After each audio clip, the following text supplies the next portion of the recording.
ज्ञानदेवी रचिला पाया तुका झालासे कळस.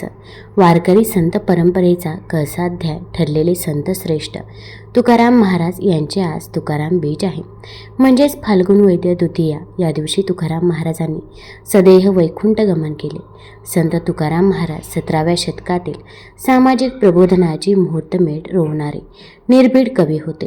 समाजाच्या तळागाळातील लोकांनाही सहज उमजतील अशा संत रचना तुकारामांनी केल्या.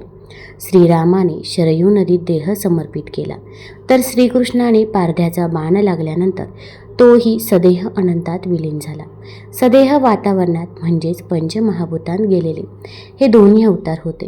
परंतु मानव असूनही सदेह वैकुंठ गमनाचे सामर्थ्य दर्शवणारे संत तुकाराम महाराज हे एकमेव होते. तर आज आपण संत तुकाराम महाराजांचं वैकुंठ गमन कसं झालं, तसे छत्रपती शिवाजी महाराज हे संत तुकाराम महाराजांचे गुरु कसे बनले, तसेच या दिवशी नांदुरकी वृक्ष देहू येथे हलतो, तर हा चमत्कार आहे की रहस्य, या सर्व गोष्टींची माहिती मी आज तुम्हाला या व्हिडिओमधून देणार आहे.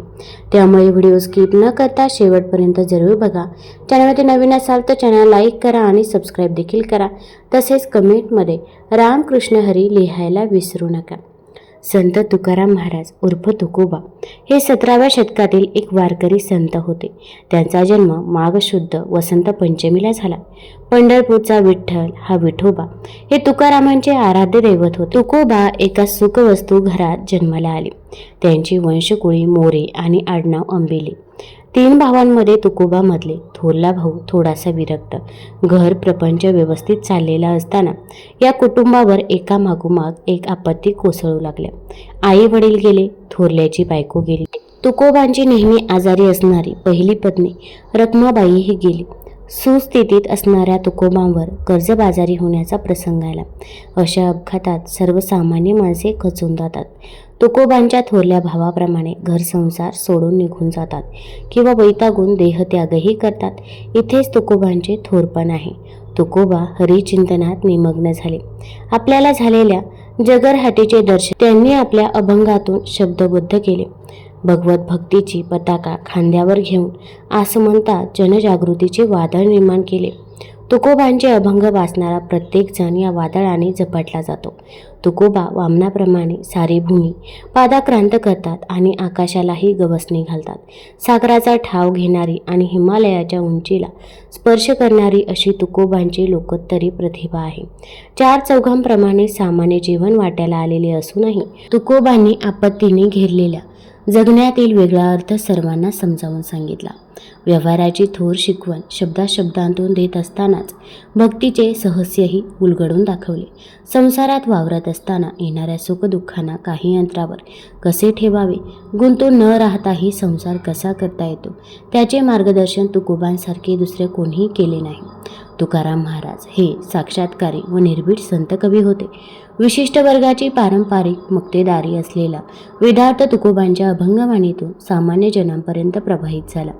संत तुकारामांचे अभंग महाराष्ट्राच्या सांस्कृतिक परंपरेचे महान द्योतक आहे. वारकरी, ईश्वरभक्त, साहित्यिक, अभ्यासक व सामान्य रसिक आजही त्यांच्या अभंगाचा अभ्यास करतात. भागवत धर्माचा कळस होण्याचे महत् भाग्य त्यांना लाभले. महाराष्ट्राच्या हृदयात अभंगरूपाने तुकोबा स्थिरावले आहेत. त्यांच्या अभंगात परतत्वाचा स्पर्श आहे. तुकोबांच्या काव्यातील गोडवा व भाषेची रसाळता अतुलनीय आहे. संत तुकाराम महाराजांनी आपल्या अभंग लेखनाबरोबरच गवळणीही रचल्या. खऱ्या अर्थाने संत तुकाराम हे या काळातील लोकसंत होते. बहुजन समाजाला जागृत करून देवधर्म या संबंधी मते लोकांना पटवून देण्यामध्ये ते यशस्वी झाले. देवधर्मातील अनागोंदी त्याचप्रमाणे भोळ्या समजुती प्रयत्नपूर्वक नष्ट करण्याचा प्रयत्न त्यांनी केला. समाजावरील अंधश्रद्धेचा पगडा दूर करून लोकांना नवा धर्म, नवी भाषा देण्याचे काम संत तुकारामांनी केले. संत तुकारामांचे धर्मक्रांतीचे समाज प्रबोधन आजही समाजाला मार्गदर्शक ठरलेले आहे. त्यांचे अभंग मानवी जीवनाला उपकारक ठरलेले आहेत. संत तुकाराम गाथा म्हणजे बहुजनांची गीता आहे. ज्ञानोबा आणि तुकाराम म्हणजे महाराष्ट्राची सांस्कृतिक विद्यापीठे आहेत. त्यांचे साहित्य म्हणजे आध्यात्मिक ज्ञानाचा आधारवड आहे. ज्ञानेश्वरानंतर जनार्दन स्वामी, एकनाथ महाराज, नामदेव आणि त्यानंतर संत तुकाराम यांनी भागवत धर्माची पताका सर्वत्र फडकवली. भागवत धर्माचा कळस ठरलेल्या संत तुकाराम महाराजांनी बहुजन समाजामध्ये पसरलेली धर्म कर्मकांडाची जळमटे आपल्या कीर्तनातून पुसून टाकली. अभंगवाणी महाराष्ट्राच्या दऱ्याखोऱ्यांमध्ये बसली. अभंगवाणीतून सत्यधर्माची शिकवण जगाला संत तुकाराम यांनी दिली. सामाजिक परिवर्तनाचं वादळ सर्वत्र पसरलं. जाती धर्माची उतरण त्यांनी मोडून काढली. गुलामगिरीची चौकट मोडली. बहुजन समाजामध्ये स्वाभिमान निर्माण केला. संघर्षमय जीवन जगूनही अध्यात्म, भागवत, भक्ती, उपदेशाची कास न सोडणाऱ्या तुकारामांनी फाल्गुन वैद्य द्वितीयेला सदेह वैकुंठ गमन केले. संत तुकाराम महाराजांच्या संसाराचा गाडा हा व्यवस्थितरित्या चालू होता, पण त्याच वेळी एक अघटित घटना घडली. त्यावेळी देहूच्या परिसरामध्ये फार मोठा दुष्काळ पडला.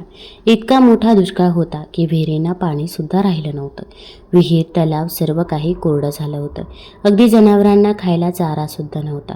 जे काही डोंगर होते त्यांच्यावरती झाडांना अगदी पानंसुद्धा राहिली नव्हती. सर्व पाने, झाडे वाळून गेली होती. असा पूर्णपणे दुष्काळ पडला होता. भुकेने, तहानेने जनावरे मरू लागली होती. लोकांना सुद्धा खायला नव्हतं. आणि त्यावेळी संत तुकाराम महाराजांनी आपल्या स्वतःचं धान्याचं कोठार खाली करून दिलं. आणि लोकांना वाटलं, कारण की त्यांच्या मनामध्ये भक्ती होती, दया होती आणि ते फक्त संतच करू शकतात. एवढा दुष्काळ होता की त्यावेळी संत तुकाराम महाराजांनी गावातल्या ज्या लोकांच्या जमिनी होत्या, ज्या गहाण होत्या, त्या त्यांच्या वडिलांकडे होत्या. कारण की त्यांचे वडील सावकार असल्यामुळे भरपूर लोकांच्या जमिनी संत तुकाराम महाराजांकडे गहाण होत्या. तर त्या ज्या काही गहाण जमिनी आहे त्यासुद्धा त्यांनी त्या लोकांना देऊन टाकल्या. सगळी खतंही लोकांना वाटून टाकली. त्यांनी मागचा पुढचा विचार न करता सगळी धनदौलत देखील वाटून टाकली. आणि त्यांच्या मनामध्ये एक विचार आला की खरंच एवढा दुष्काळ पडलाय, एवढा भीषण दुष्काळ आहे, खरंच मग देव आहे का? आणि देव जर असेल तर एवढा दुष्काळ का पडतो? त्यांना मरणारी माणसं दिसत नाही का? किंवा जी काही जनावरं उपासमारीने तरफडतात तर ती भगवंताला दिसत नाही का? असा प्रश्न संत तुकाराम महाराजांना पडला. आणि त्या प्रश्नांचं उत्तर शोधण्यासाठी संत तुकाराम महाराजांनी आपलं घर सोडलं. सगळं जमीन, पैसा, संपत्ती सगळं काही त्यांनी वाटून टाकलं. फक्त राहण्यापुरतं जे काही घर होतं तेवढंच घर त्यांच्याकडे राहिलं होतं. जवळच भंडारा डोंगर होता. या भंडारा डोंगरावरती संत तुकाराम महाराज हे निघून गेले. तिथे झाडाखाली बसले आणि भगवंताचं नामस्मरण त्या ठिकाणी चालू होतं. प्रत्येक क्षण भगवंताने निर्माण केला आहे आणि प्रत्येक क्षणावरती भगवंताचं नामस्मरण चालू झालं. जय जय राम कृष्ण हरी, जय जय राम कृष्ण हरी असं देवाचं स्मरण चालू झालं. पंढरीच्या पांडुरंगाचं नामस्मरण चालू झालं. अगदी अन्न पाणी काही घेतलं नाही. इकडे पत्नी घरी वाट पाहत होती, भाऊ वाट पाहतोय, परंतु या संसाराचा विचार न करता भगवंताचं नामस्मरण आणि या प्रश्नाचं उत्तर मिळवायचं होतं की खरंच देव आहे का? कारण की एवढा भीषण दुष्काळ पडलाय आणि भगवंताला काळजी नाही का? असा प्रश्न त्यांना पडला. आपल्या भक्ताची आणि अखंड विश्वाचा मालक देवादिदेव विष्णुदेव स्वतः बालरूपामध्ये भंडारा डोंगरावरती आले आणि संत तुकाराम महाराजांना त्या ठिकाणी त्यांनी दर्शन दिलं. आणि देव आहे की नाही या प्रश्नाचं उत्तर तेव्हा तिथे त्यांना मिळालं. संत तुकाराम महाराजांनी अखंड विश्वाच्या कल्याणासाठी अभंगाची गाथा लिहिण्यास चालू केली. दररोज भंडारा डोंगरावरती जायचं आणि अभंग लिहायचे. प्रत्यक्षात एकदा भगवान विष्णुदेव आणि संत नामदेव संत तुकाराम महाराजांना भेटण्यासाठी देहूमध्ये आले होते. आणि प्रत्यक्षात भगवंताने सांगितलं होतं की तुकोबा, प्रत्येक क्षण महत्त्वाचा आहे, तुमच्या आयुष्यातला प्रत्येक क्षण. त्यामुळे संत नामदेवांचे स्वप्न तुम्हाला साकार करायचं. शतकोटी अभंगाचं हे स्वतः भगवंताने संत तुकाराम महाराजांना सांगितलं होतं.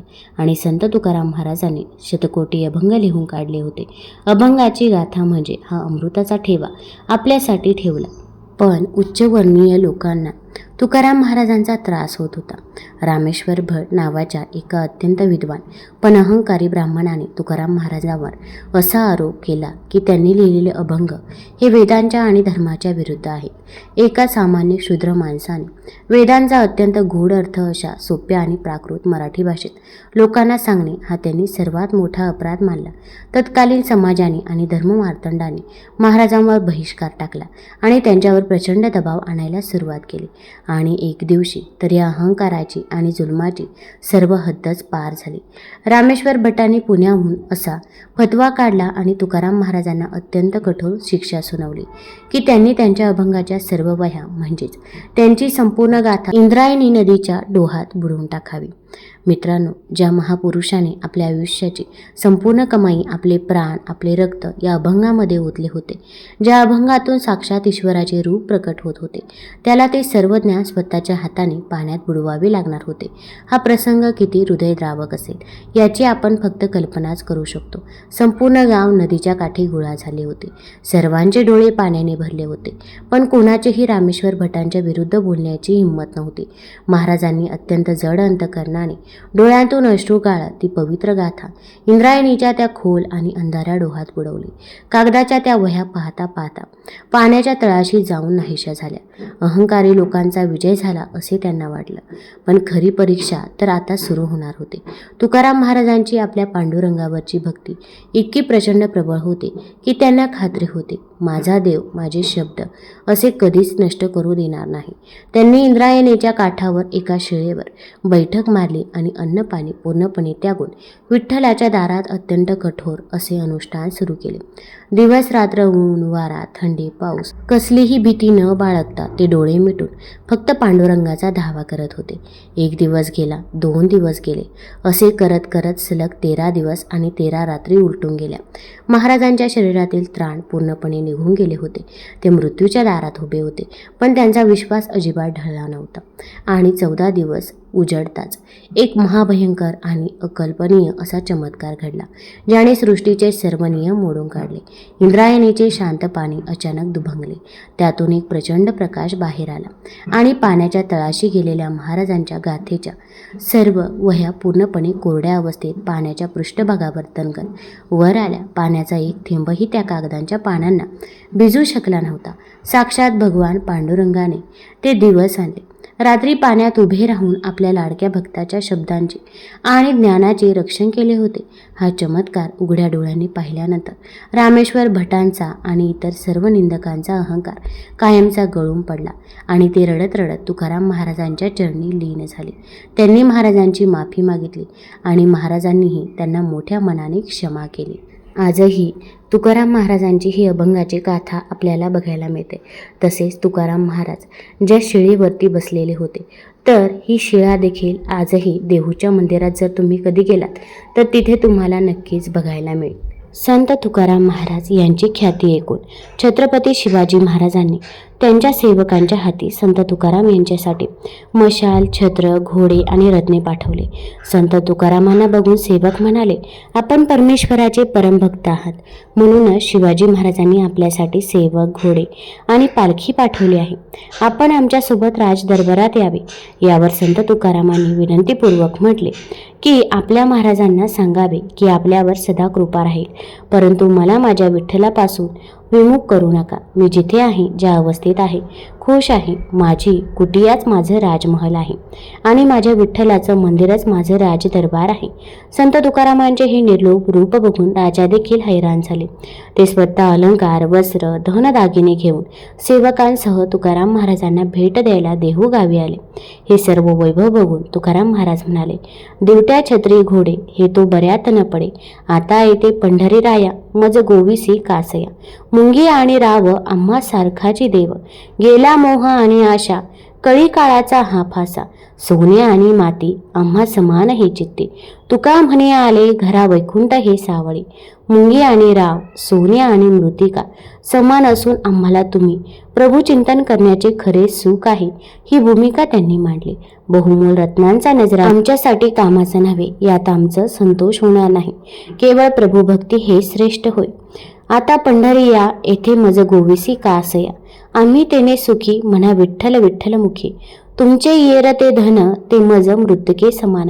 संत तुकारामांच्या उपदेशाला प्रभावित होऊन शिवाजी महाराज भजन कीर्तन श्रवण करू लागले. तेव्हा संत तुकारामांनी त्यांना क्षात्रधर्म सांगितले. पायिकेचे सुख पायिकासी ठावे, म्हणून या जीवे केली साठी. येता गोळ्या बाण साहिले बढी मार, वर्षता अपार वृष्टीवरे. स्वामी पुढे व्हावे पडता भांडण, मग त्या मंडन शोभा द्यावी. पायिकाने सुख भोगिले अपार, शूर आणि धीर अंतर्बाही. पायिक तो जाण पायिकाचा भाव, लगबग ठाव चोर वाट.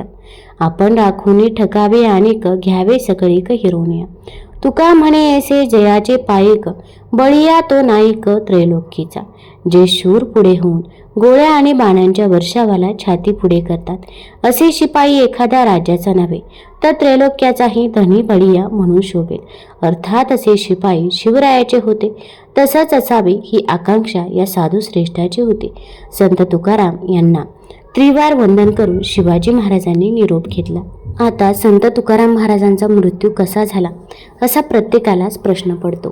काही जण म्हणतात की संत तुकाराम महाराजांनी वैकुंठ गमन केलं होतं. स्वतः विष्णुदेव त्यांना गरुड विमान घेऊन नांदुरकी वृक्षाजवळ घ्यायला आले होते.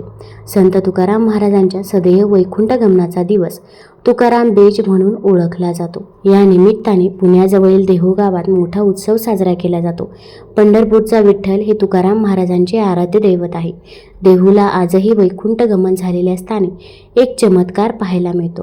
तो म्हणजे ज्या ठिकाणाहून तुकाराम महाराजांनी वैकुंठ गमन केले तो नांदुरकी वृक्ष आजही तुकाराम बीजेला 12:02 म्हणजे ज्यावेळी संत तुकाराम महाराज वैकुंठाला गेले त्यावेळी प्रत्यक्ष हलतो. याची अनुभूती घेण्यासाठी अनेक वारकरी दरवर्षी देहूला गर्दी करतात. तुकारामांना वारकरी संप्रदाय जगद्गुरू म्हणून ओळखतात. देहूच नाही तर महाराष्ट्रात मोठ्या उत्साहाने तुकाराम बीज साजरी केली जाते. ज्ञानदेवे रचिला पाया तुका झालासे कळस. वारकरी संप्रदायाचा कळस झालेल्या संत तुकारामांची बीज आज आहे.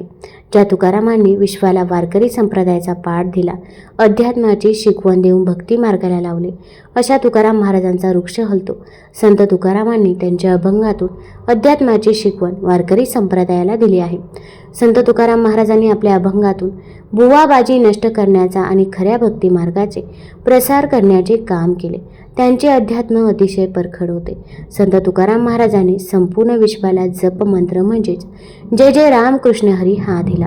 श्रीरामाने शरयू नदी देह समर्पित केला तर श्रीकृष्णाने पारध्याचा बाण लागल्यानंतर तोही सदेह अनंतात विलीन झाला. सदेह वातावरणात म्हणजेच पंचमहाभूतात गेलेले हे दोन्ही अवतार होते. परंतु मानव असूनही सदेह जाण्याचे वैकुंठ गमनाचे सामर्थ्य दर्शवणारे संत तुकाराम महाराज हे एकटेच होते असे वारकरी संप्रदायात मानले जाते. नांदुरकी वृक्षाच्या त्या स्थानाला अनन्यसाधारण महत्त्व आहे.